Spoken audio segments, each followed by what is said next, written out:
네, 올해 초 미국의 새로운 대통령 도널드 트럼프가 당선될 때까지만 해도 가상자산업계는 크게 환호했습니다. 하지만 6개월이 지난 지금 각종 지정학적 리스크와 관세 전쟁의 불확실성으로 상승세에 제동이 걸린 모양새입니다. 그래서 오늘 상반기 가상자산 시장을 정리하고 하반기 시장을 전망해보는 시간을 마련했습니다. 가장 보수적이면서도 가장 정확하게 시장을 보는 두 분입니다. 알고란TV의 고란 대표 그리고 원더프레임의 김동완 대표 두 분과 함께합니다. 경제전쟁꾼 지금 시작합니다.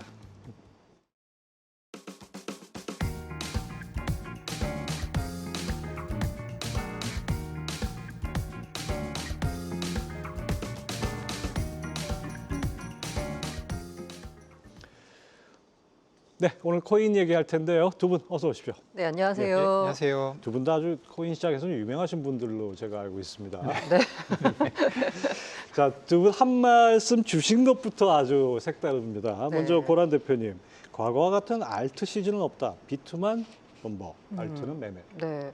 사실 그 알트코인 같은 경우에 1차, 2차 불장 겪으면서 투자자들이 갖고 있던 약간 선입견이 뭐냐면 무조건 이제 시장에서 존버, 이게 약간 버틴다라는 거잖아요. 존버면 무조건 내가 매수한 가격보다는 올라와.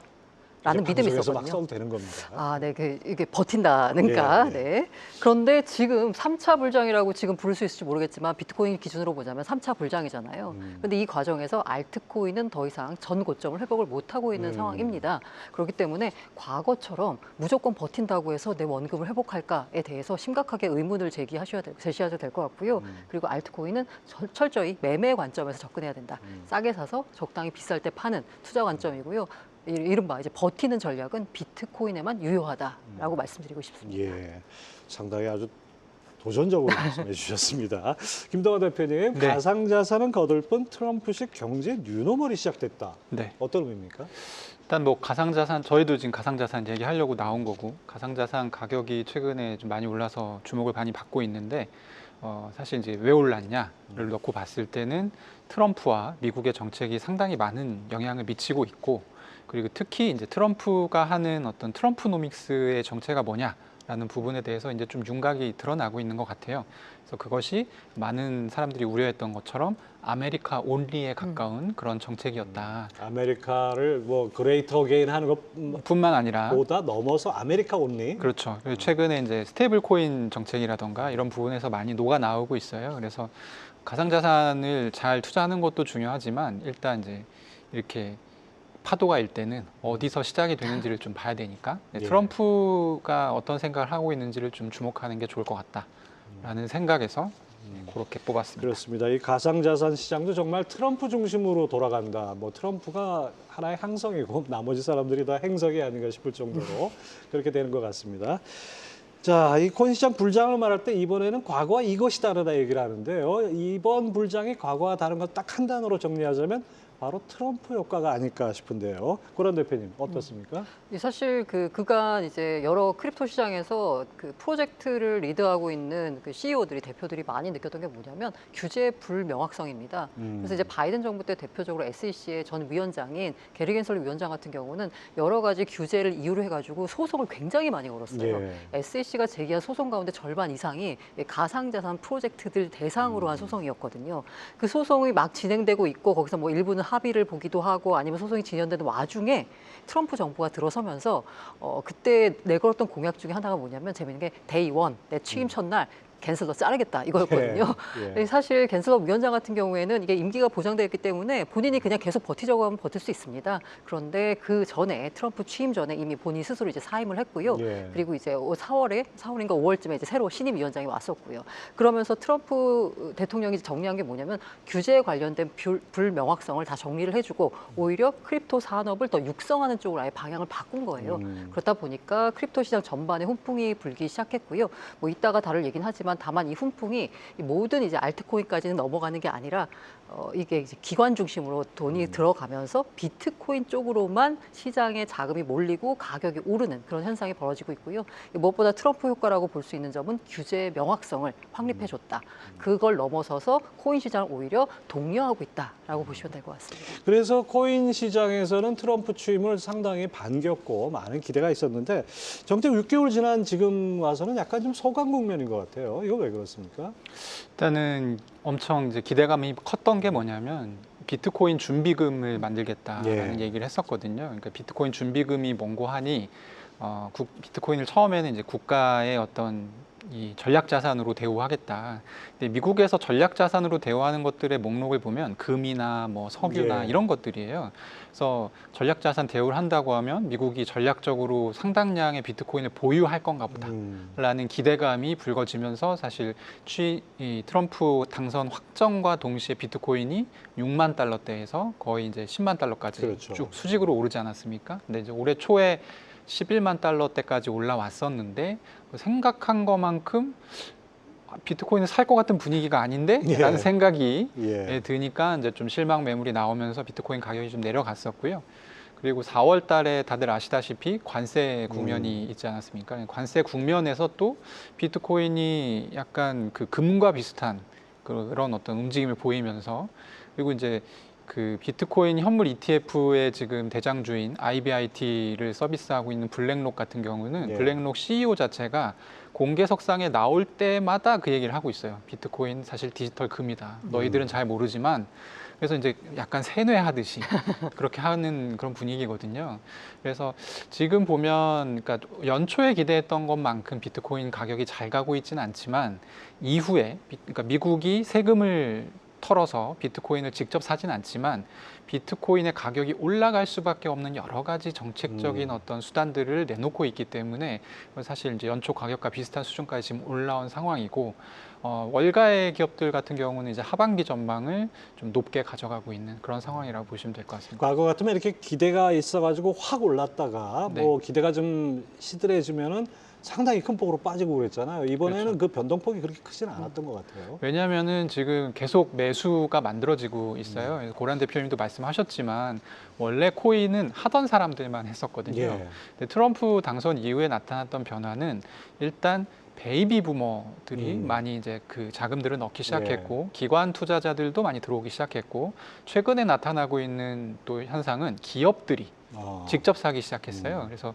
마이크로 스트래티지, 지금 스트래티지로 사명을 변경했습니다만 예, 예. 상반기에 굉장히 주식하는 분 사이에서도 굉장히 뜨거웠지 않습니까? 근데 거기서 썼던 전략이 비트코인을 매수했더니 주가가 오르더라. 그래서 이제 다른 어떤 이 회사들이 나스닥이든 뭐 어디 예. 상장되어 있는 회사들이 그 전략을 따라하고 있죠. 하여튼 재미있는 현상입니다. 비트코인 이건 이제는 비트코인을 바라보는 시각 자체가 과거와는 많이 달라졌다 이런 생각이 드는데 저는 또 이 의문되는 게 트럼프가 비트코인 시장에서 가상자산 시장에서는 뭐 구세주처럼 등장했다고 하지만은 본인이 코인을 발행하고 네. 가족의 사업을 이게 어떤 코인 시장을 활성화시키겠다는 게 자기 사업을 활성화시키겠다는 거 아닌지 이게 혹시 독이 되는 건 아닐까요? 뭐 어떤 분이 그런 말씀하시더라고요. 이제 트럼프 같은 경우에는 굉장히 큰 공익적인 목표가 있습니다. 거기 그 공익적인 목표 아래 사익을 슬쩍 끼워 넣는 방식으로 사익을 추구한다. 그러니까 이 공익 추구라는 이 방향 자체가 틀린 건 아닌데 다만 옆에서 도덕적으로 봤을 때 문제가 되는 부분은 자기 사익을 거기다 슬쩍 끼워 넣는 부분이거든요. 우리나라 같으면 이거 용납이 안 될 것 같아요. 이게 사실 미국 같은 경우가 이게 이제 외국 주체로부터 뭔가를 받으면 이게 뭔가 국가 보안이나 뭐 안보나 이런 부분에 있어서 문제가 되는데 이 내부에서 사업하는 부분에 있어서는 약간 우리 정서로는 이해가 안 되지만 예. 뭐 괜찮나 봐요. 뭐 끝나고 나서 어떻게 또 감사가 이루어질지 모르겠지만 아무튼 그래서 이 월드 리버티 파이낸셜이라는 어떤 코인 산업을 이제 차남이 좀 주도하고 있는데 예. 거기를 통해 가지고 얻은 수익이 5억 5천만 달러 그런 이런 토큰을 발고 있고 트럼프가 지금까지 번 돈보다 크립토 사업을 해서 번 돈이 거의 지금까지 번 돈의 뭐 60%를 넘는다 뭐 이런 얘기들이 막 나오고 있을 정도로 사실 말씀드린 대로 코인 산업을 한다라는 명분이 굉장히 좋잖아요. 그 대표적으로 스테이블 코인 같은 경우에는 스테이블 코인을 통해서 미국 국채를 매수할 수 있는 주체를 만들어주는 셈이니까 그 좋은 명분에다가 사익을 끼워 넣는 방식으로 하고 있는데 지금은 뭐 어차피 이제 명분 자체가 좋으니까 괜찮은데 이 문제는 나중에 이제 트럼프 임기가 끝났을 때 이게 혹시나 부메랑이 돼서 돌아오지 않을까라는 부분에 있어서 우려하는 분들이 좀 계시긴 합니다. 예, 아무튼 우리는 이해가 잘 안 되긴 하지만은 어쨌든 간에 트럼프가 이 가상자산에 대해서는 엄청나게 관심이 많다는 건 분명한 것 같습니다. 또 하나 이 과거 불장과 다른 점은 역시나 기관에 막대한 자금이 들어온 것이다. 아까 김 대표님 말씀해 주셨는데 어떤 기관들이 들어왔습니까? 지금 뭐 상장사들로 따지면 한 60개 이상 들어왔고요. 기관들이라고 하면 보통 기관 투자자가 굉장히 다양하잖아요. 이제 미국 같은 경우는 이제 주마다 어떤 이 대학교에서도 기관 투자를 하기도 하고 예. 이런 부분들이 있는데 이미 작년 말 올해 초 정도에 그러니까 모든 종류의 기관 투자자들이 다 ETF는 투자를 하기 시작했어요. 그래서 처음에 보통 ETF가 열리게 되면 이 투자자들이 한꺼번에 이렇게 밀물 들어오듯이 들어오는 게 아니라 그들도 다 이렇게 운용 규정 같은 게 있어서 예. 몇 달 동안 지켜보고 판단을 하고 뭐 이런 과정들을 거치는데 지금 이제 거의 1년 반이 넘어가고 있기 때문에 사실 계속 지금 분기마다 뭐 13F 같은 이제 공시 자료들이 나오면 예. 어떤 기관들이 들어왔는지 우리가 확인할 수 있거든요. 그 기관들의 목록이 점점 좀 길어지고 있는 그런 상황입니다. 그만큼 저변이 넓어졌다 이렇게 표현할 수 있을 것 같습니다. 그리고 자, 제가 예, 여기 예. 제 기관 얘기해서 이제 ETF 얘기해서 재밌는 게 아까 김동완 대표가 블랙락의 레리 핑크 회장이 계속 비트코인에 대해서 얘기하고 예. 다녔다. 이게 어떻게 보자면 레리 핑크 회장이 비트코인에 대한 신념이 생겼다고도 볼 수 있지만 이게 그 블랙락이라는 사업의 운영 모델하고 관련이 있어요. 예. 되게 재밌는 게 최근에 그 S&P 500 지수를 추종하는 블랙락의 ETF 상품보다 비트코인 ETF에서 벌어들인 수익이 더 많았어요. 그 정도로 이게 굉장히 블루 오션 사업이었는데 사실 블랙락 같은 경우에는 주식 부분에 있어서는 뱅가드에 비해서는 조금 좀 처지는 예. 상황이었잖아요. 이걸 어떻게 극복할 수 있을까를 이제 비트코인으로 잡은 거고 실제로 엄청난 효과를 나서 S&P 500 지수를 추종하는 ETF보다 더 많은 수익을 비트코인 ETF에서 벌어들였다. 비트코인 ETF가 네. 완전 블루오션이 되네요. 맞습니다. 근데 저게 진짜 대단한 게 뭐냐면요. 시총 차이가 거의 한 8배 이상 차이 납니다. 오. 근데 수수료 수익이 더 많은 거고 심지어 그 이제 IBIT라고 부르거든요. 그 IBIT 같은 경우는 초기에 수수료 할인이 굉장히 많았어요. 근데 그걸 감안하면 사실 이제 블랙락 입장에서는 좀 더 많은 수익을 올릴 수 있다라고 볼 수 있죠 앞으로는. 예, 아무튼 블랙락도 앞장서서 맨 앞에서 달려가고 있습니다. 자, 비트코인을 중심 자산으로 운영하는 국부펀드형 금융사가 미국에서 출범한다 이런 소식이 있던데 이거 어떻게 루머로 봐야 됩니까? 아니면 진짜 있는 겁니까? 저는 약간 이 북부펀드형 금융사라는 표현 자체를 잘 모르겠는데 어쨌든 이제 비트코인 쪽에 굉장히 약간 조예가 깊은 이 분이 이제 프로캡이라는 이걸 만들어가지고 이걸 스펙으로 합병을 했어요. 그래서 이제 미국 증시에 이제 상장을 시켰고 그러면 이 프로캡이 하려고 하는 게 뭐냐? 비트코인 재무 전략을 추구해서 비트코인을 사서 모으고 거기서 한 발 더 나아가서 비트코인을 담보로 한 대출 상품이나 비트코인 연계 금융 상품까지 만들겠다라는 전략을 세웠거든요. 충분히 실현 가능한 모델이라고 생각을 합니다. 이게 가능한 게 뭐냐면 최근에 이제 미국의 주택연방금융청이 그 청장이 굉장히 의미 있는 발언을 했는데요. 앞으로 이제 페니메나 프레드맥 같은 이제 주택 담보 대출을 해주는 그 회사한테다가 앞으로 그 대출을 받고자 하는 사람들의 자산을 평가할 때 그 비트코인이라고 확정하지 않았지만 코인도 자산으로 넣는 걸 한번 고려해라라고 제시를 했거든요. 그러니까 이제 코인이 주류 자산의 하나로 일부로 들어서는 그러니까 주택담보대출을 받을 때 자산의 일부로 인정받을 수도 있는 그런 자산이 됐다는 거니까 앞으로 이 프로캡 같은 경우에는 비트코인을 모으고 그 비트코인을 담보로 한 여러 가지 금융상품을 만들고 대출 사업을 하고 이게 이제 가능해지는 이른바 이제 비트코인 은행이 탄생하는 셈이 되는 거죠. 야, 이거 얘기 들어보니까 초기에 비트코인으로 피자 사 먹기도 힘들었던 게 격세지감이 느껴지는데요. 김동완 대표님, 지금 네. 비트코인 가치 상승이 어떻게 보면 비트코인의 용처가 그만큼 늘어났다. 이거하고 같은 말이라고 할 수 있겠죠? 용처가 이제 기본적으로 저는 어떤 용처가 가장 기본적이라고 보냐면 비트코인을 보통 이제 우리가 코인이라고 하니까 그 동전 같은 네. 이미지를 갖고 있잖아요. 네. 근데 그게 아니라 비트코인은 사실 이제 네트워크라고 보셔야 되고 네. 금융 네트워크인데 가령 미국이 지금 좀 장악하고 있는 스위프트 같은 예. 그런 것들이 이제 금융 네트워크인데 미국이 어쩔 수 없는 사실 지구상에 남은 유일한 금융 네트워크가 지금 비트코인이라고 볼 수 있습니다. 그래서 여기서 저는 기본적인 가치가 나온다라고 보고 있고 대체 불가능하기 때문에 미국이 이걸 껴안아서 가져가겠다라고 했다고 저는 생각하거든요. 근데 그러다 보니까 미국 주도로 어떤 규제와 양성화가 되고 이 과정에서 이제 고란 대표님이 얘기하셨던 담보로 사용된다든지 네. 이런 이제 쓸모가 추가되는 것이고, 그러니까 원래 이제 쓸모가 하나가 이 대안적인 금융 네트워크 하나만 있었을 때는 그 가치가 그렇게 높지 않지만 그렇죠.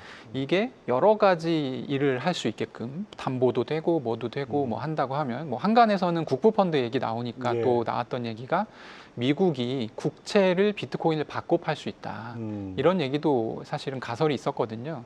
근데 이런 식으로 비트코인이 다양하게 사용이 된다고 하면 지금보다 더 가치가 높아질 수 있겠죠. 아무튼 그 이 사용처가 늘어나는 것하고 가치하고는 어떻게 보면 정비례 관계다 이렇게 봐도 되겠죠.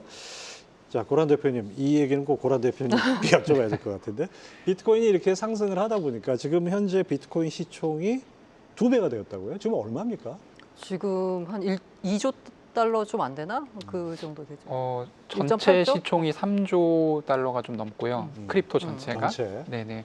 그러면은 한 2조 달러 좀 안 되는 거예요. 그 중에 비트코인이 거의 3분의 2가량. 네네. 지금 비트코인의 도미넌스라고 해가지고요. 전체 코인 시장에서 비트코인이 차지하는 비중을 나타내는 거 비트코인 도미넌스라는 예. 지표가 있는데 그게 23년부터 계속 올라오고 있어요. 그래서 지금 현재 한 65% 선에서 왔다 갔다 하고 있습니다. 3분의 2네요. 네. 올 들어서도 지금 상당히 그 비트코인 쪽은 시가총액이 늘어나고 알트코인 쪽은 상대적으로 늘어나지 못하는 이런 상황입니다. 이게 어떻게 보자면 그 비트코인 도미넌스가 65%라는 얘기는 한때 이제 시장이 좀 안 좋을 때요. 그때 비트코인 도미넌스가 보통 이제 크립토 윈터라고 할 때 보통 알트코인 가격들이 더 많이 떨어지기 때문에 비트코인 도미넌스가 크립토 윈터 때 좀 오르는 경향이 있습니다. 예. 그리고 코인 불장 때는 이제 도미넌스가 좀 하락하는 경향이 있고요. 근데 지금 상황을 보자면 이게 비트코인 가격이 오르거든요. 그러니까 시장 자체가 전부 윈터가 아니에요. 예. 비트코인만 오르니까 도미넌스가 올라가는 상황이고요. 그렇죠.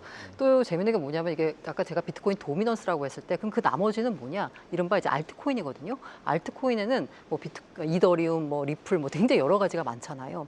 그 알트코인의 개수가 과거 도미넌스가 65%일 때보다 지금 알트코인 개수가 훨씬 더 많아요. 개수는 종류는 많아졌는데 도미넌스는 그대로, 시총은 그대로란 얘기는 개별 알트코인의 가격을 보자면 형편없다라는 거죠. 이 대표적으로 제가 이제 코인 개코라고 하는 코인 그 데이터를 모으는 이 사이트가 있거든요. 예. 데이터를 제공하는 그 코인 개코는 중앙화된 거래소 한 2곳 이상에서 뭔가 가격을 집계를 하면 그 가격을 이제 자기들이 피딩하는 그 코인 데이터에 넣거든요. 그렇게 해서 자기들이 집계하는 알트코인 개수가 몇 개라고 생각하세요? 모르겠는데. 17,000개입니다. 근데 제가 2018년에 이 조사를 했을 때 2,000개가 안 됐었거든요. 그렇게 거의 8배 이상 늘어났는데도 네네. 오히려 도미넌스가 시총은 떨어졌다. 네, 맞아요. 그러니까 개별 알트코인의 가격이 어찌 될지는 조금 처참하죠.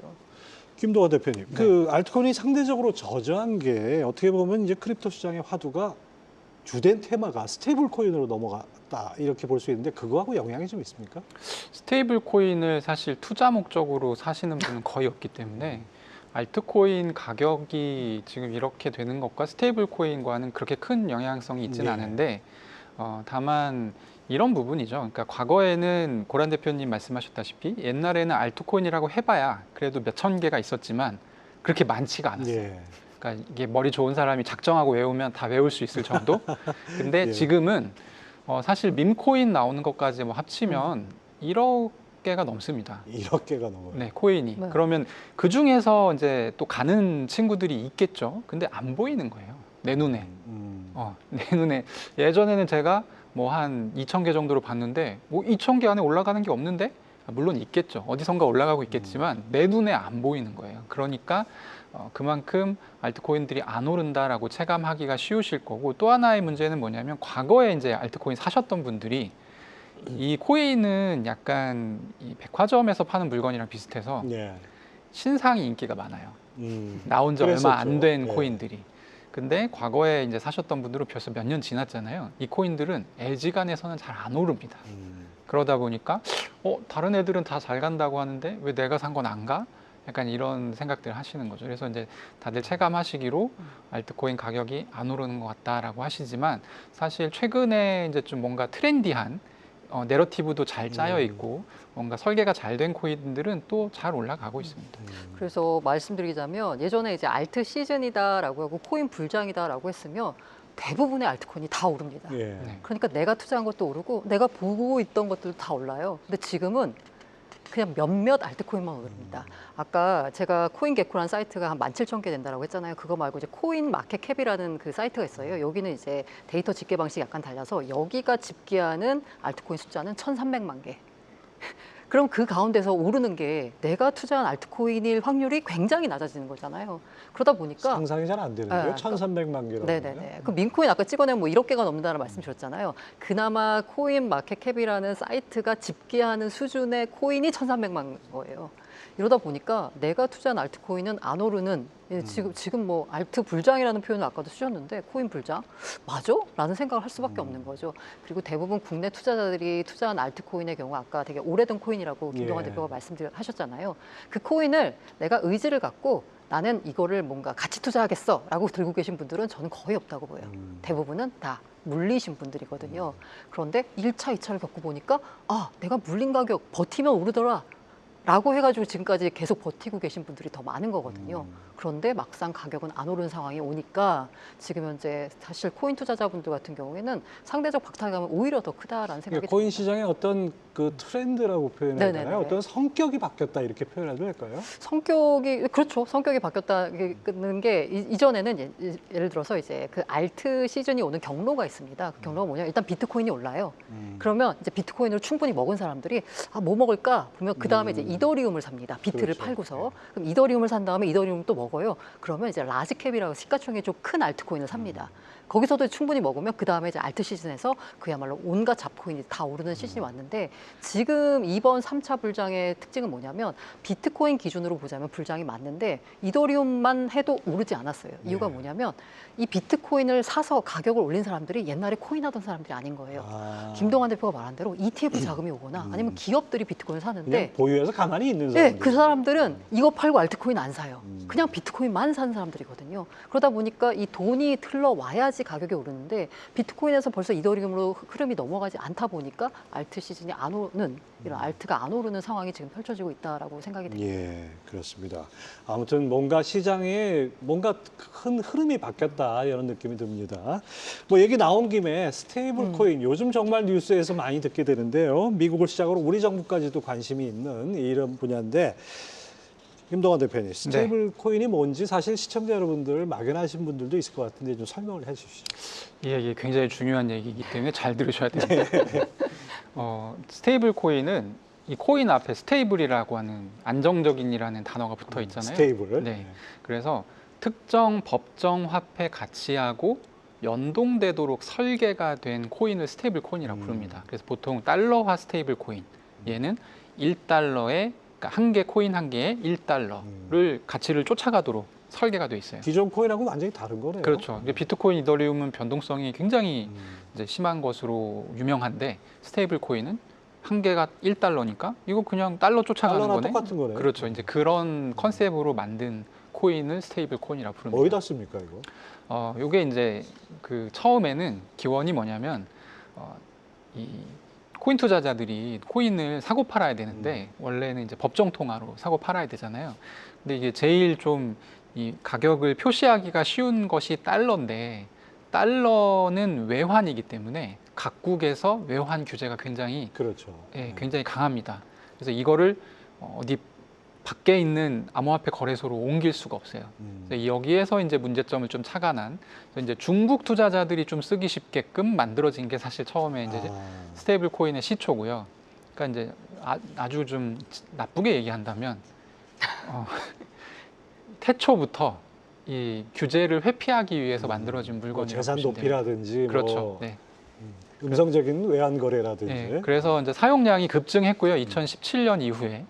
그래서 지금은 거의 97% 이상의 거래, 95% 이상의 거래가 스테이블 코인으로 이루어진다고 할 수 있을 정도로 엄청 많이 쓰이고 있죠. 여기 저 개인적으로 궁금한 게 고란 대표님, 과거 권도영 네네네. 테라 루나 사건 있었잖아요. 네, 그게 맞아요. 뭐 벌써 3년이 지났는데 아. 그때도 스테이블 코인을 지향하지 않았어요? 이게 약간 스테이블 코인이 종류가 지금은 약간 하나로 정리가 되는데 크게 세 가지가 있습니다. 하나는 지금 얘기가 나오고 있는 담보 자산이 있는 거. 담보가 그러니까 확실한 거. 예를 들면은 지금 지니어스 액트, 그러니까 미국의 스테이블 코인 법안에 따르면 만약에 1 스테이블 코인이 발행이 되면 그에 상응하는 달러액은 미국 단기 국채를 담보로 갖고 있어야 돼요. 그 담보 비율은 1대1 이상이어야 되는 거고요. 이렇게 이제 담보가 있으니까 당연히 이 스테이블하는 그 목적을 지향하기 위한 방법은 뒤에 담보가 있다. 예. 그러니까 우리의 가치는 안정적인 거야라고 하는 게 있어요. 이게 바로 이제 많이들 쓰는 USDT. 테더나 아니면 USDC, 서클이 발행한 이런 스테이블 코인이 있고요. 그다음에 이제 두 번째가 뭐냐면 코인을 담보로 한 스테이블 코인입니다. 이게 이제 다이라고 하는 코인이 있는데요. 처음에 초반에 출발할 때는 이더리움을 담보로 다이를 발행을 했어요. 근데 이게 이더리움 같은 경우에는 가격 변동성이 있잖아요. 그러다 보니까 이더리움이 가격이 급락할 때 이게 1달러의 가치를 유지해야 되는데 1다이가 1달러 가치를 유지하지 못하는 경우가 꽤 많아졌습니다. 그러다 보니까 이제 그 처음에는 이더 단일 담보였는데 뭐 여러 개 코인을 섞어서 담보를 하고 이제는 하다가 보니까 야 국채도 섞고 해가지고 지금 되게 다양한 담보를 하고 있는데 어쨌든 기본 이제 코인을 담보로 한 게 있고요. 그리고 마지막에 문제가 됐던 알고리즘 스테이블 코인입니다. 아까 스테이블한 목적을 달성하기 위한 방법 중에 하나가 진짜 뭐냐 달러 담보냐 아니면 뭐 코인 담보냐 이 알고리즘은 담보가 없습니다. 그게 테라 루나 네, 사태가 맞아요. 되죠. 알고리즘의 설계에 따라서 자기들이 알고리즘을 잘 설계해서 이게 1달러 가치를 유지할 수 있도록 자동적으로 이게 1달러 가치가 유지된다라고 해서 만들어서 실제로 한 뭐 1년 넘게 잘 굴러왔어요. 근데 이게 문제가 뭐냐면 이 알고리즘 스테이블 코인 같은 경우에는 애초에 만들어졌을 때부터 저게 가능하냐라는 얘기가 나왔었거든요. 왜냐하면 이게 이제 만약에 1달러 가치보다 더 비쌀 때는 더 찍어내면 되잖아요. 예. 근데 만약에 1달러 모자르죠. 가치보다 모자르면 그 돈이 어디서 나라는 그렇죠. 문제가 생기잖아요. 근데 그 문제가 바로 이제 디패깅, 1달러 가치에 못 미치는 상황이 펼쳐지면서 데스 스파이럴이라고 부르는데 악순환이 일어난 겁니다. 가치가 안 되니까 이걸 이제 팔고 뭐 떨어지고 하다가 결과적으로는 0에 수렴하는 사태가 예. 벌어졌고요. 그 테라루나 사태 이후로 미국 정부가 알고리즘 스테이블은 안 된다라는 입장을 정했어요. 그리고 나서 지니어스 액트에 나온 거 보면은 알고리즘 안 됩니다. 무조건 담보가 달러액은 미 단기 국채만 있는 스테이블 코인만 허용을 한 거죠. 네. 이거 들어보면은 어쨌든 간에 이 담보가 있는 네네. 스테이블 코인 이거는 뭐 어떻게든 간에 이해가 되는데 이 담보는 누가 검사합니까? 누가 감시를 합니까? 이거? 은행에서 합니다. 은행에서. 네, 은행에서 하고 이제 뭐 미국의 OCC라든지 이런 이제 기관들이 있어요. 그래서 금융감독청 그런 기관들이 이제 법이 통과가 되면 지금 법에 써져 있기로는 그 감독을 해야 되는 기관들의 목록과 이런 부분들이 다 지금 나와 있거든요. 그래서 그 기관들이 감독을 하게 되고 그게 뭐 그렇게 어려운 내용의 감독이 아니기 때문에 네. 일종의 은행 그 디지털 은행들 생기는 것 같은 그런 느낌이 네. 드네요. 그렇죠, 네. 그렇죠. 네. 스테이블 코인을 발행할 수 있다라는 건 이른바 은행 라이선스를 얻는 것과 약간 비슷한 그러니까 역할을 지급 한다는 준비 자산을 갖고 네네. 새로 이제 화폐를 발행하는 것처럼 그렇죠. 코인을 근데 발행. 다만 여기서 이제 신용 창출은 안 되죠. 은행처럼. 왜냐하면 대출은 안 되고. 대출은 안 되니까. 네네네. 대출은 안 되는데 통화량은 또 늘어날 수가 있습니다. 그렇죠. 조금 이게 애매하죠. 그래서 네. 그래서 우리나라 그 이창용 하는 총재도 이 원화 기반 스테이블 코인에 상당한 우려를 표한 적이 있는데 이게 어떻게 쓰일 것이냐, 얼마나 쓰일 것이냐에 대한 문제도 있는 것 같고 이 문제는 어떻게 넘어가야 됩니까? 그 원화 스테이블 코인 같은 경우에는 해야 되냐 말아야 되냐가 아니라 저는 이제 원화 그러니까 스테이블 코인을 통화 고속도로라는 생각이 들거든요. 지금 같은 경우에 이제 법정화폐 같은 경우에는 이 국가 내에서는 쓰이는데 국경을 넘어갈 때는 스위프트 망이라든가 그렇죠. 스위프트 망을 이제 어떤 분은 은행들이 모인 오픈 카카오톡방 뭐 이런 표현을 쓰더라고요. 비슷하네요. 네네네. 그런데 이제 스테이블 코인 같은 경우에는 국경이 없거든요. 예. 그러면 정말 국경을 넘나드는 통화 고속도로를 만드는 거예요. 근데 옆에 지금 달러 통화 고속도로가 이제 놓였거든요. 그러면 이제 우리 원화 고속도로가 없으면 우리 원화가 그간에 어떤 쓰였던 영역까지 달러가 이제 들어올 수도 있다라는 예. 거잖아요. 그렇기 때문에 우리도 통화 고속도로를 깔아야 된다라는 생각을 합니다. 그런데 이거는 마치 저는 어떤 생각이 드냐면 우리 이제 박정희 대통령 시절 때 그 경부 고속도로 깐다라고 했을 때 야 그거 누가 쓰냐 이런 비판이 나왔지만 어쨌든 깔아서 물론 경부선을 중심으로 경제가 발전하긴 했지만 어쨌든 거기서 뭔가 산업이 이제 발전할 수 있었던 거잖아요. 그러니까 우리도 일단 원화 스테이블 코인을 이제 그 원화 통화 고속도로를 깔아야 된다. 그런데 깔면 뭐예요? 차가 다녀야 되잖아요. 그렇죠. 그럼 이 차가 다닐 수 있는 뭔가 유인을 만들어야 되는 거죠. 원화 스테이블 코인을 쓸 수 있는 용처를 만들어야 된다. 오히려 하냐 마냐가 아니라 이걸 도대체 어디다 더 쓸모 있게 할 수 있을지에 대한 고민, 그게 더 먼저 이루어져야 된다라는 생각이 듭니다. 이미 뭐 우리나라 들어와 있는 필리핀 가사도우미들이 달러 스테이블 코인을 이용해서 송금한다 이런 기사도 본 것 같은데 이제 어쨌든 간에 스테이블 코인이라는 것이 우리 가까이 와 있는데 달러 스테이블 코인이 있는데 원화는 국제 통화가 아니란 말이에요. 그러니까요. 그런 한계가 있는데 이게 맞아요. 가능할까라는 의문이 좀 듭니다. 그러니까 원화 스테이블 스테이블 코인을 사람들이 쓸 수 있게끔 시장이 원화 스테이블 코인을 선택할 수 있을 만한 뭔가가 있어야 뭔가 되는 있어야 거죠. 되겠죠. 네네. 이런 가운데 국내 그 블록체인 투자사 해시드의 김서준 대표 원화 스테이블 코인의 도입을 주저하면 안 된다 이렇게 얘기를 했습니다. 이 두 분 생각은 어떤지 궁금한데 네. 한동환 대표님 어떻습니까? 저는 일단 있어야는 된다라고 생각을 하는데 일단 고란 대표님 말씀하셨던 것처럼 쓸모가 굉장히 중요해요. 그렇죠. 그러니까 이거 만드는 거는 사실 전혀 어려운 게 아니거든요. 어려운 게 아닌데 여기로 돈이 어떻게 그러니까 이제 담보금이 있어야 되는 컨셉이라고 쉽게 말씀드렸죠. 말하면 이제 고속도로 깔았는데 차들이 다녀야 되는데 아무도 안 다니면은 그 그렇죠. 고속도로가 무용지물이 되는 그렇죠. 거죠. 오히려 돈만 쓰는 꼴이니까요. 그렇죠. 그래서 그게 이제 사실 굉장히 중요한 문제인데 음. 지금 업계에 계신 분들도 그렇고 원화 스테이블 코인을 만들어야 된다라는 얘기는 거의 이견이 없어요. 굉장히 많은 분들이 얘기하고 있는데 그래서 어떻습니까? 만들어 놓으면 뭘로 쓰게 할 건데에 대한 얘기가 거의 전무한 상황입니다. 그러니까 원화가 뭐 한 세계 한 100개국 정도에 통용된다면은 어떻게 보면 뭐 무역 결제를 할 때 쓴다든지 뭐 이게 도움이 될 것 같은데 네. 원화가 국제 통화 아닌 상태에서 얼마나 가능할까 이게 이제 궁금증이네요. 여러 가지 아이디어들이 나오는 걸 봤는데요. 뭐 이런 의견들도 있어요. 한국이 그래도 이제 국제 원조를 하는 국가가 예, 됐지 예. 않습니까? 예. 원조를 할 때 원화 스테이블 코인으로 나눠주자.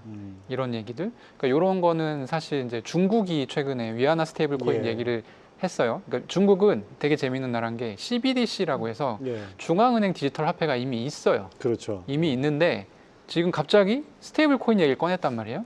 그래서 지금 하고 있는 걸 보면 CBDC는 거의 이제 국내용으로 일단 사용하는 지금 분위기고요. 이 스테이블 코인은 미국처럼, 그러니까 미국이 스테이블 코인을 활성화시키는 이유가 뭐냐면 글로벌리 달러를 더 많이 사용하게끔 해서 달러 수요 늘리겠다는 예, 거죠. 달러 수요도 늘리고 달러 수요가 스테이블 코인으로 늘어나면 그게 국채 수요 증가랑 그렇죠. 맞물리기 때문에 이제 미국 입장에선 굉장히 해피하다는 즐겁다는 거거든요. 근데 이제 중국도 우리 1대1로 할 때 도와줬던 나라들 많은데 거기 금융 처참해.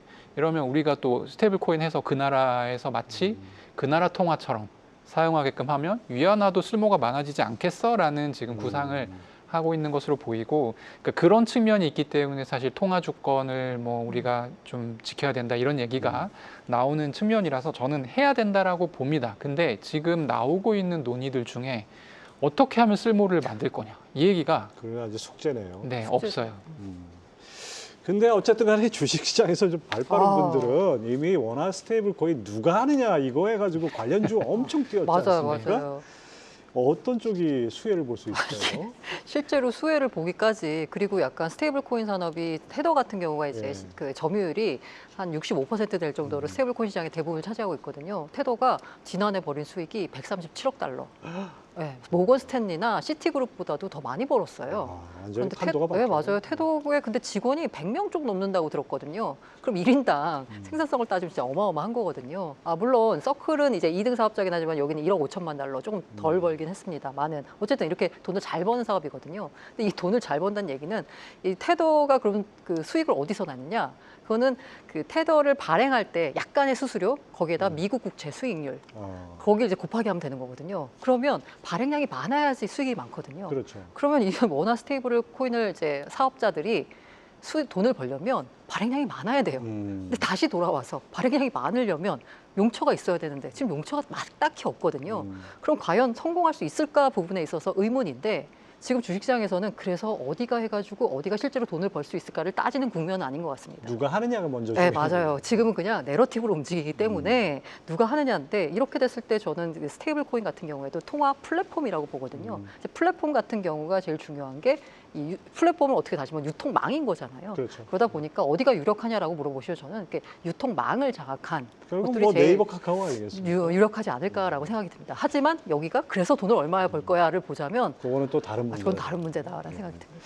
윤정환 대표님, 네. 네이버페이와 함께 두나무도 원화 스테이블 코인 사업에 나선다 이런 보도가 있었어요. 요거는 약간 제가 뉴스를 좀 여러 개 찾아보니까 같이 하긴 하는데 주력은 네이버페이가 하는 걸로 봐야 될 것 같고요. 두나무는 이제 좀 기술 지원이라든지 왜냐하면 크립토를 오랫동안 해왔던 기업이니까요. 그런 부분들 그래서 이제 약간 서포트를 하는 입장이라 보시면 될 것 같습니다. 그래서 네이버페이가 좀 적극적인 생각을 갖고 있는 것 같고요. 네. 네, 두나무는 약간 도와주는 느낌이라고 보시면 되겠습니다. 예, 뭐 하여튼 우리 주식시장에서 관련주들 이미 먼저 움직였기 때문에 그 부분은 기대감이 많이 작용한 것 같은데 일단 수익이 나기까지는 좀 시간이 걸리고 숙제가 풀어야 될 숙제들이 있다. 이렇게 정리할 수 있겠네요. 자, 좀 더 원초적인 질문을 해보죠. 미국은 이미 달러 기반 스테이블 코인, 뭐 테더나 서클 같은 이런 것들이 이제 있는데 이미 있는 스테이블 코인을 미국이 지니어스법까지 만들어가지고 더 만든다. 이건 뭔 의미입니까? 앞서 말씀드린 대로 스테이블 코인의 기본은 이제 담보 스테이블만 되거든요. 아까 담보 자산은 달러액은 미국 국채인데 이 가운데 그 지니어스 액트에 따르면 이 스테이블 코인 발행사가 이 스테이블 코인을 사가는 사용자들한테 이 이자를 주면 안 돼요.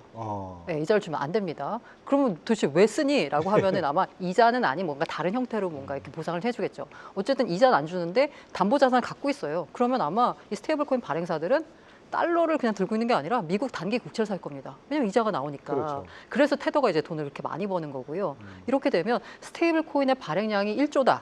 그러면 미국 단기 국채를 사는 수요가 1조쯤 된다라고 거의 이제 이꼴로 보시면 되거든요. 재무부가 추산하기에 재무부가 보고서를 냈는데 28년까지 만약에 지니어스 액트가 통과가 돼가지고 스테이블 코인 시장이 커지면 28년까지 2조 달러 규모로 커질 거다라고 해요. 그럼 그 2조 달러 규모는 뭐예요? 미국 국채를 사줄 수 있는 신흥 매수 세력이 되는 거죠. 실제로 지난해 테더가 미국 국채를 순매수한 국가 순위를 보자면 7위였어요. 7위. 예. 독일보다도 많이 샀어요. 네.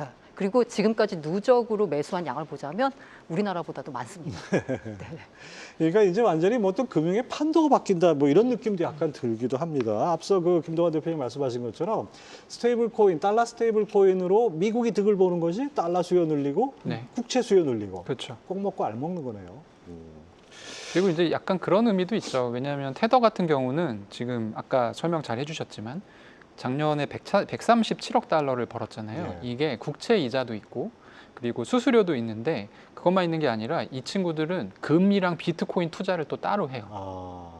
번 돈으로 금이랑 비트코인 투자해서 재미를 굉장히 많이 받고 또 추가로 사실 이 친구들이 공개하지는 않았지만 대출을 합니다. 그래서 돈을 굉장히 그래서 1위 사업자랑 2위 사업자가 버는 돈이 굉장히 크게 차이 나는 거예요. 100배 차이 나다시피 네네. 하는데. 네, 왜냐하면 2위 사업자는 월가에 있는 기업들이 컨소시엄을 해서 만든 기업이에요. 그래서 규제나 이런 부분에 대해서 굉장히 민감합니다. 서클이. 그래서 걸릴 것 같은 거를 안 하거든요. 그런데 이제 테더가 지금 이제 1위 사업자인데 이 친구들이 하고 있는 거를 좀 양성화시킬 필요가 있죠. 지금 보면은 이제 걸리는 것들이 그냥 딱 봐도 많아 보이기 때문에 그런 부분들을 좀 이제 미국 안으로 좀 가져오겠다. 이런 이제 그런 생각들도 있는 것으로 보입니다. 고란 대표님, 저는 이거 하나 궁금한 게 원래 그 중앙은행이 통화를 발행하면 시니어리즈라는 게 있지 않습니까? 네네네. 화폐 주조 차익. 그 시니어리즈를 이제 국가가 가져가는 형태로 지금까지 화폐 모든 통화들이 이렇게 이루어졌는데 이렇게 코인으로 바뀌게 되면은 그 시니어리즈를 누가 가져가는 겁니까? 그럼 뭐 주조 차익이라는 표현을 쓰는 게 맞냐라는 또 말씀들을 하시더라고요. 어쨌든 스테이블 코인 발행사가 아까 말씀드린 대로 담보금을 이제 지니어스 액트 기준으로 말씀을 드릴게요. 그러면 그 담보를 미국 국채에 투자한 곳만큼을 예. 발행사가 갖고 가겠죠. 그런데 저는 거기서 이거 발행사가 그럼 이걸 다 갖고 가느냐 부분에 있어서 약간 의문인 게 테더 같은 경우가 그 투자자들한테 스테이블 코인을 들고 있다라고 해서 직접적으로 이자를 지급하지는 않습니다. 하지만 USDT를 활용한 다양한 이자 창출 방법들이 있어요. 이 코인 시장에는. 그렇게 되면 만약에 후발주자로 스테이블 코인 시장에 진입한 곳들이 자기들의 발행량, 규모를 덩치를 키우자고 하면 자기들이 미국 국채 담보를 투자해서 얻는 그만큼의 수익을 그냥 자기들이 갖고 가는 게 아니라 어떠한 방식, 이자는 아닌데 어떠한 방식으로든 고객들한테 뭔가 혜택을 주는 방식으로 줄 거기 때문에 지금 뭐 테더가 지금 갖고 가는 어마어마한 그 수익을 새로 만들어지는 스테이블 코인 발행사가 갖고 갈 거라고 보기는 조금 어려울 것 같습니다. 일단 선저물거가 크다. 네, 이렇게 볼수 맞습니다. 있겠습니다. 자, 계속해서 이제 상반기 크립토 시장 특징을 살펴봤고 스테이블 코인까지 들어봤습니다. 이제 하반기가 시작이 됐는데 하반기 어떨지 정말 궁금한데요. 김동완 대표님, 네. 상반기 때와 마찬가지로 역시 화두는 트럼프다 이렇게 봐야 됩니까? 그렇죠. 관세 협상 연장 없다 이래가지고 또 뭐 상당히 좀 약간 주춤하는 그런 상황이었는데 상황이죠. 그리고 이제 관세가 사실 유예가 7월 8일까지로 예. 되어 있기 때문에 다음 주에요, 바로. 네.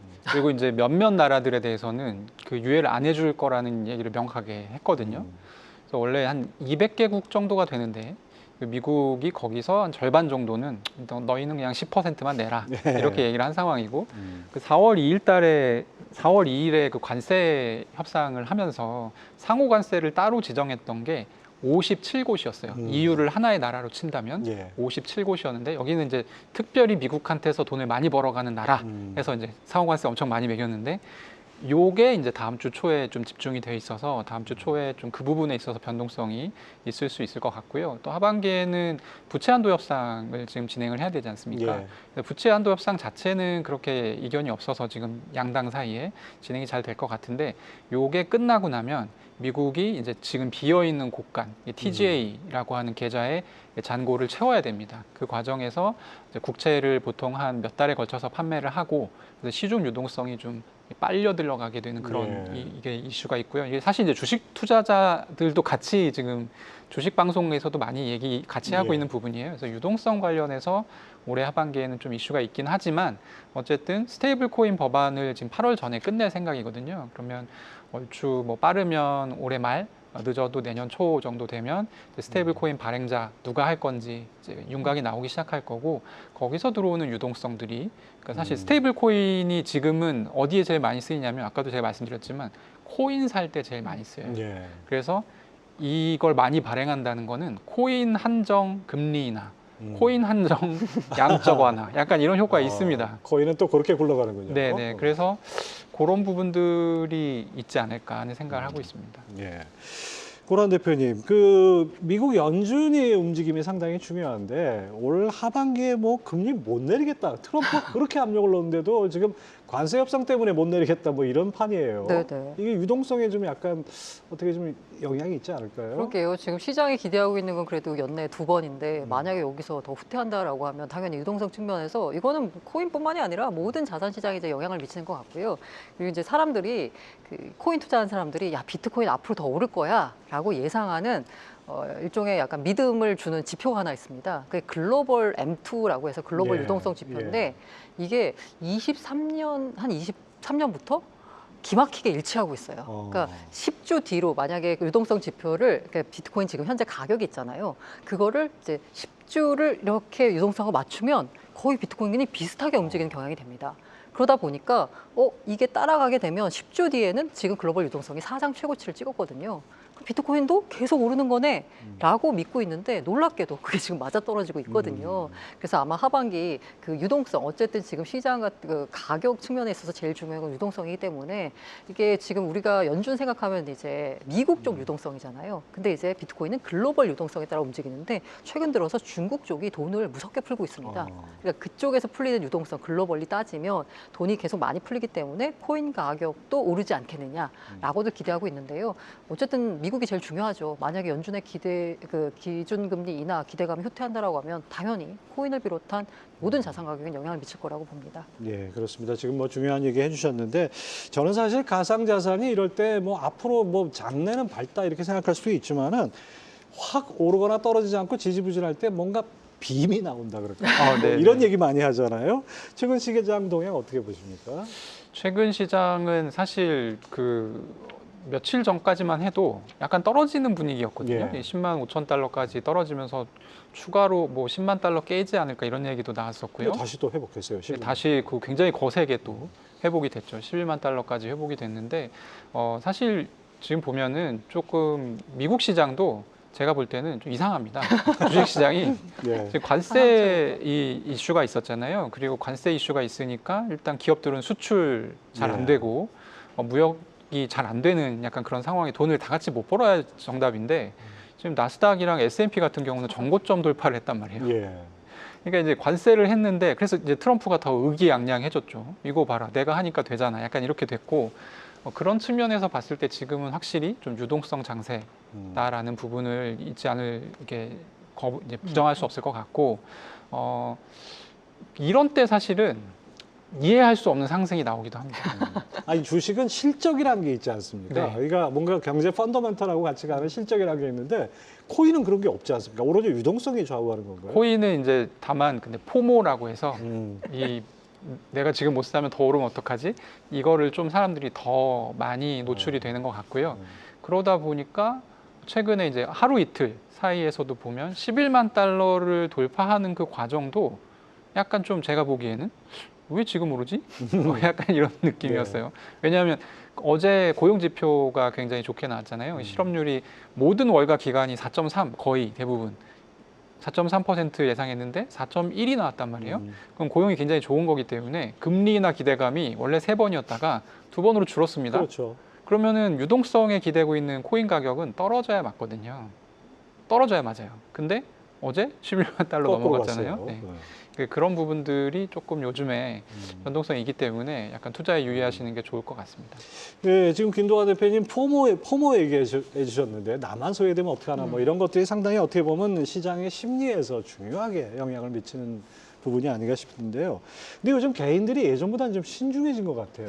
신중해졌다기보다는 그냥 코인 시장에 대한 관심이 식었다. 아, 예, 거래량을 보면 바로 나오는데요. 예전에는 거의 코스피, 코스닥 거래량을 업비트에 있는 종목 하나가 씹어먹을 정도로 예. 그야말로 엄청난 거래량을 자랑했을 정도로 사람들이 전부 이제 코인 시장에 몰두했었는데요. 사실 요즘 이제 코인 시장, 코인 투자하신 분들 사이에 자조적인 말로 요새 누가 코인 투자하니?라고 이제 말이 나와요. 요즘 국장이 요즘 맞습니다. 괜찮으니까. 그러다 보니까 이제 그 열기가 식고 제가 보기에 알트코인이 안 오르는 이유 중에 하나도 뭐냐면 이제는 뭔가 코인 관련된 어떤 이슈가 있으면 그 해당 알트코인이 오르는 게 아니라요.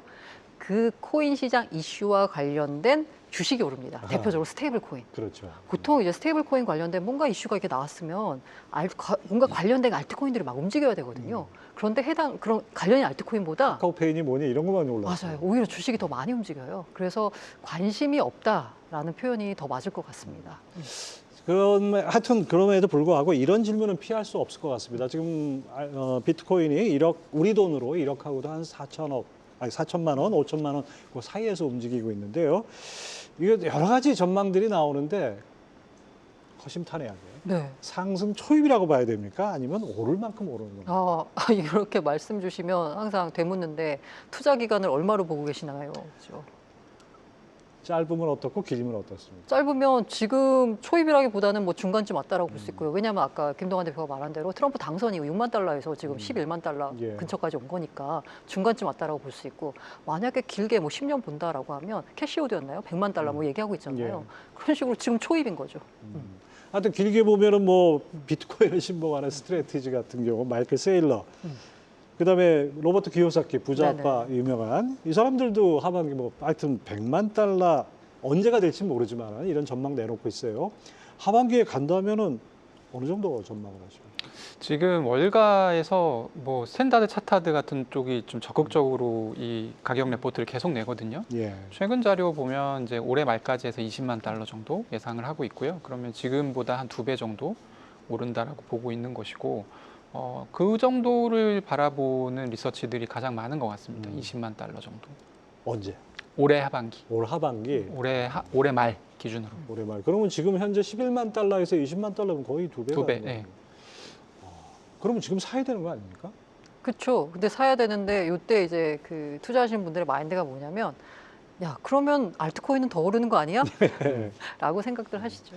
그래서 앞서 잠깐 얘기를 해주셨지만은 이 대세가 이제 비트코인으로 가 있고 스테이블에 쏠려 있다 보니까 아무래도 상대적으로 소외된 것이 알트코인이 아닌가 싶은데 고란 기자 이 2달 전쯤에 어디 한 유튜브에서 알트코인 안 오른다, 불장 안 온다 해가지고 절대 사지 말라 해서 곤욕을 치르셨다고요. 이게 약간 그 제가 한 말을 이게 딱 잘라서 하다 보니까 약간의 오해가 있는데요. 그러니까 있는데? 과거와 같은 알트 시즌은 없다라는 거예요. 과거와 같은 알트 시즌은 앞서 말씀드린 모든 알트가 다 같이 오르는 그건 없고요.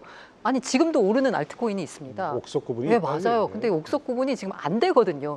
그래서 문제고 알트코인 같은 경우에는 앞서 말씀드린 대로 버티면 안 됩니다. 그냥 싸게 사고 비싸게 했을 때 팔아야지. 알트코인의 차트를 보시면 알겠지만 굉장히 오랫동안 기다가 한 단 3개월 만에 그간에 못 올랐던 걸 다 올리고 화려하게 또 떨어집니다. 그렇기 때문에 알트코인은 약간 매매하는 거다라는 말씀을 드리고 트레이딩 싶습니다. 관점에서 보라 네네. 이런 말씀이네요. 자, 김동완 대표님, 네. 우리나라 시장 보면은 개인들이 정말 끊임없이 화수분처럼 뭔가 투자를 하시는 것 같은데 네. 그리고 또 알트코인 투자 대부분이 또 한국 사람이다 뭐 이런 얘기도 있어요. 알트코인 그렇죠. 어떤 알트코인의 경우에는 한국인이 압도적이죠. 예. 네. 하반기 알트코인 뭐 시즌이 올 수 있을까요? 저는 올 거라고 보는데요. 예. 그게 이제 어떤 식으로 오냐면 지금 비트코인 ETF가 출시가 됐고 이더리움까지는 출시가 됐거든요. 예. 이게 이제 올해 초까지의 일이고 최근에 솔라나 ETF가 하나가 이제 출시가 됐고요. 예. 그러니까 이제 이 비트코인이 제일 시총이 높은데 이게 시총 순으로 지금 ETF가 하나씩 이제 슬롯이 열리고 있는 약간 그런 상황이에요.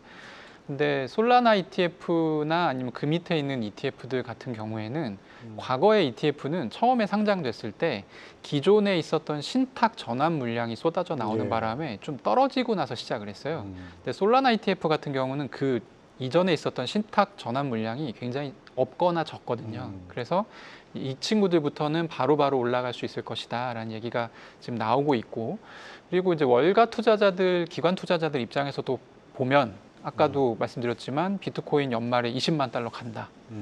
2배? 좀 작다는 생각이 드는 거예요. 그러니까 최근에 실제로 이더리움 ETF에 대한 그 매수량이 굉장히 적었어요. 연중 계속 안 나오다가 한 최근 한 3, 4주 전부터 빠르게 늘어나고 있습니다. 이더리움 지금 현물 ETF 같은 예. 경우는. 그래서 이더리움이나 뭐 솔라나나 이 시총 상위 10위 정도까지는 알트코인이 한번 시세를 줄 수도 있겠다라는 생각을 저는 하고 있습니다. 개인적으로. 다 함께 가는 알트코인 불장 이런 건 오지 않지만은 구분해서 보면은 가는 것도 있을 수 있다. 이렇게 정리할 수 있겠습니다.